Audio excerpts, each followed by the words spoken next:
मैं युवाओं से निवेदन करना चाहता हूँ, आप मुद्दाओं के आधार पर सवाल करिए, अपने अंदर से सवाल सामने वाले लीडर से करिए। लोग हैं, लोगों का प्लान रहता है कि समाज के लिए कुछ बेहतर किया जाए। हैना साहब का भी यही थीम है कि अजय जी समाज के लिए कुछ बेहतर उसमें एक नीचे करें। मैसेज दिया गया था कि आप हेमलेट यूज करें, यातायात नियमों का पालन करें, सड़क पे चलते हुए, गाड़ी चलाते हुए फोन यूज ना करें। क्या लगता है ना साहब चुनाव लड़ेंगे? निश्चित चुनाव लड़ेंगे। मुखिया जी, एक सवाल जरा इससे हटके करेंगे। नया साल का शुरुआत हुआ है, तमाम जगहों पे पोस्टर वगैरह लगा है। हम भी जब रास्ते आ रहे थे आपके कार्यालय की तरफ, तो जैसे ही जिला मुख्यालय क्रॉस किया, तमाम आपका भी पोस्टर दिखा। पोस्टर के बीच में एक लाइन था जो मुझे बड़ा प्रभावित किया, यातायात नियमों का पालन करें। ये लाइन मुझे बड़ा प्रभावित किया। तमाम नेताओं का होर्डिंग हमने देखा। ये यूनिक आइडिया लाते कहाँ से? नहीं, ये तो हम लोगों के लोकप्रिय नेत्री हैना साहब हैं और उनके सानिध्य में तमाम सभी सिपाही, उनके चाहने वाले लोग, वैसे हम लोगों का जो टीम है, टीम के हमारे साथियों का ऐसा प्लान हुआ कि हम सभी सिवान के लोगों को एक नया संदेश देने का कार्य करेंगे। उसी संदेश के कड़ी में होर्डिंग लगा हुआ है और तमाम लोगों का प्यार है। तो कुछ अच्छा हो, हम लोग तो ऐसा चाहते हैं, कुछ यूनिक हो, कुछ अच्छा हो। अब उनके सिपाही हैं तो कुछ अच्छा करने का प्लान रहता है, कुछ अच्छा करने का जज्बा रहता है। देखिए, सही बात है। हम रास्ते से आ रहे थे, जैसे ही जिला मुख्यालय को हमने क्रॉस किया, तमाम होर्डिंग्स देखा, तमाम नेताओं को।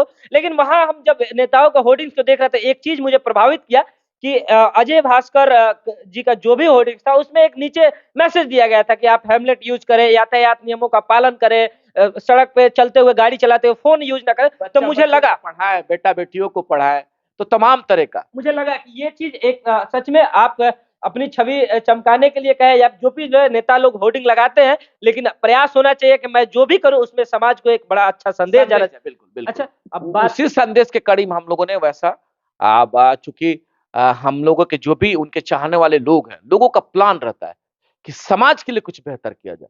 हैना साहब का भी यही थीम है कि अजय जी समाज के लिए कुछ बेहतर करिए, लोग समाज के सुख दुख में कदम आगे जाइए लोग। और वो परिवार समाज के हर सुख दुख में हर वक्त खड़ा रहा है। उसी तरह हम लोग सिपाही हैं तो हम लोग करते रहते हैं। चलिए, मैं अपनी पूरी टीम की तरफ से इस बात के लिए आपको धन्यवाद देना चाहता हूं कि आप अपने होर्डिंग्स में एक मैसेज समाज को दे रहे हैं। अब बात अगर हेना साहब की आई है, तो एक सवाल और गूंज रहा है। बीते कुछ दिन सामने लोकसभा का चुनाव है। इसके पहले भी 2 बार वो चुनाव लड़ चुकी है राजद के टिकट पे। इस बार क्या लगता है ना साहब चुनाव लड़ेंगी? निश्चित चुनाव लड़ेंगे। रूप क्या होगा अभी भी हम लोगों के स्तर का मामला नहीं है। हम लोग उनके सिपाही के रूप में तमाम सभी साहब के चाहने वाले लोग ताकत लगा करके आवाम के सुख में दुख में उनके बीच में हम लोग लगे हुए हैं। निर्णय कौन सा होगा ये हैना साहब के स्तर का मामला है। हम लोग भी सिपाही के रूप में इंतजार कर रहे हैं अपने सेनापति के आदेश का। जो सेनापति का आदेश होगा उस आदेश के अनुसार हम सभी मालिकों के बीच में पुनः जाकर के मालिकों का प्यार पाने का हम लोग प्रयास करेंगे। अब इंतजार कर लिया जाए कि कौन सा निर्णय आ रहा है। जैसे कि जब से शहाबुद्दीन साहब राजनीति से थे, राजद से जुड़े हुए थे, जब से मरहूम साहब शहाबुद्दीन साहब का निधन हुआ है, तब से एक तबका देखा जाए, हमेशा राजद कहीं ना कहीं दरकिनार कर रहा है हिना मैडम को।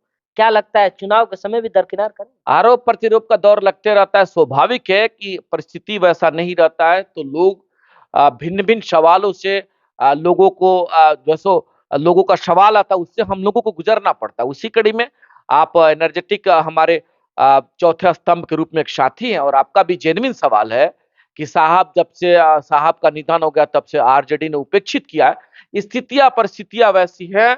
आपका सवाल हम लोगों को सुनना पड़ रहा है। स्थितियां परिस्थितियां अनुकूल हो जाएंगे, निश्चित उस सवाल का जवाब मिल जाएगा, कुछ बेहतर हो जाएगा।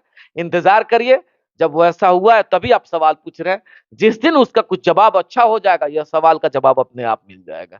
इंतजार किया जाए। चलिए, एक चीज और आपसे जानना चाहेंगे।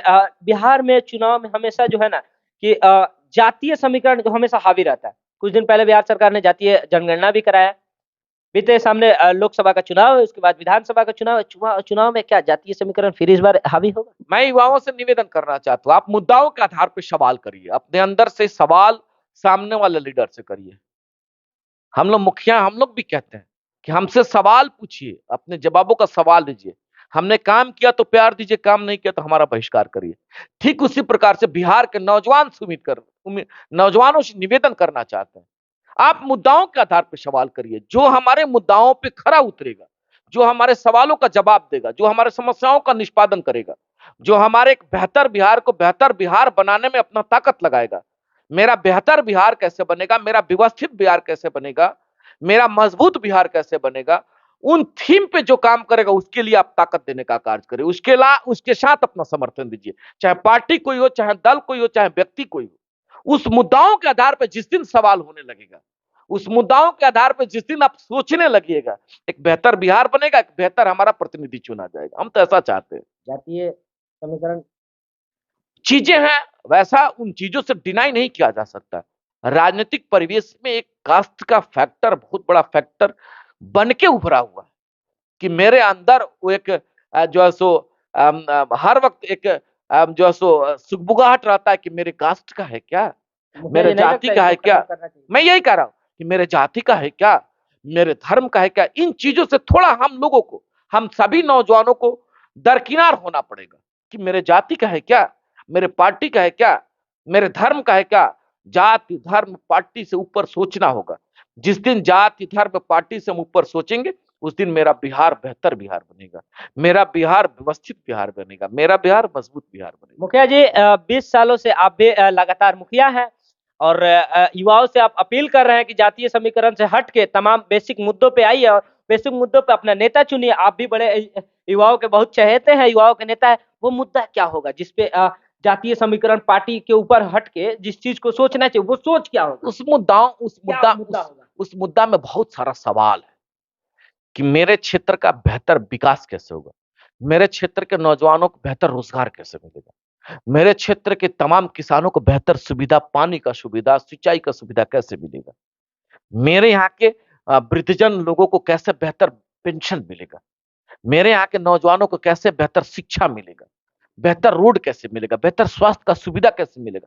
तमाम इन थीम पे, क्योंकि हम लोग तो वही चाहते हैं ना, हम अपने पेट के परवरिश के लिए, अपने परिवार के परवरिश के लिए मेहनत करते हैं। उस मेहनत के बदौलत हमें जो पैसा मिलता है उसे हम अपने परिवार का परवरिश करते हैं। तो ये मुद्दा जो सामने आएगा ना कि हमारे लिए रोजगार की बात कैसे होगा, हमारे नौजवान यहाँ से पलायन करते हैं, हमारे नौजवान यहाँ से दूसरे स्टेटों में जाकर के जलील होते हैं, उनसे हम कैसे बचेंगे। तो तमाम बहुत सारा सवाल है, एक सवाल नहीं है, बहुत सारा सवाल है। तो उन सवालों पे हमारे नौजवान साथी जब सोचेंगे, जब चिंतन करेंगे ना, तब एक बेहतर ताकत के रूप में उनका थीम उभरेगा और वही हमारे लिए ताकत होगा। हम तो ऐसा चाहते हैं। हम तो तमाम उन नौजवान से बार बार निवेदन करना चाहते हैं और हम भी उसी कड़ी में। अब आप कल्पना करिए, हम एक साधारण मुखिया है और साधारण मुखिया है, 20 सालों से आ रहे हैं लगातार। अब जरा सोच लीजिए, हम तो जनरल सीट के मुखिया है, तो हमारे लिए कहां जाति फैक्टर है, हमारे लिए कहां पार्टी फैक्टर है। हम तो ऐसा नहीं है ना कि हम रिजर्व सीट के मुखिया हैं, लोग हमको जाति के नाम पे जिता दिया। भाई हमको हमारे पंचायत के लोगों ने हमारे मोहब्बत, हमारे काम, हमारे सवाल, हमारे लड़ने के तरीका पे, हमारे काम करने के तरीका पे लोगों का मोहब्बत मिला है। हम तो ऐसा ही चाहते हैं कि भाई चाहे सीट जनरल हो चाहे रिजर्व हो, आप बेहतर थीम के साथ जाएंगे, लोगों का बेहतर काम होगा। हम तो ऐसा चाहते हैं। अगर तमाम युवाओं को जरूरत पड़ा तो क्या अजय भास्कर उन लोगों का नेतृत्व करने के लिए खड़ा होंगे? अरे हमसे भी बहुत तेज तर्रार हमारे सवालों से बच रहे हैं। हमसे भी बहुत तेज तरह हमारे बिहार में युवा हमारे साथी है। हम तो एक साधारण मुखिया है और विश्वास के साथ बताना चाहते हैं, यह आपका साधारण भाई आपके हर सुख दुख में मजबूती के साथ खड़ा है, पूरे बिहार में युवाओं के साथ खड़ा है। आप जहां खोजेंगे आपका यह भाई आपके साथ खड़ा रहेगा। शरीर का एक एक कतरा खून बिहार के नौजवानों के लिए समर्पित रहेगा। तो अभी आप सुन रहे थे, हमारे साथ मुड़ियार पंचायत के मुखिया है अजय भास्कर जी और साथ ही साथ सिवान जिला के तमाम मुखिया संघ के अध्यक्ष भी है। और इन्होंने जेन्युइन बात कहा कि सच में बिहार में चुनाव, देश में चुनाव होने वाला, बिहार में चुनाव होने वाला, चुनाव जातीय समीकरण से हट के बेसिक मुद्दों पे बात होना चाहिए। और बिहार जिस तरीके से मजदूरों की फैक्ट्री बन चुका है, मजदूर की फैक्ट्री नहीं बल्कि रोजगारों वाली फैक्ट्री बने, यहाँ रोजगार पैदा हो, इन चीजों पर बात होना चाहिए। बल्कि वीडियो के अंदर सिर्फ और सिर्फ एक ही शब्द, जय हिंद जय बिहार।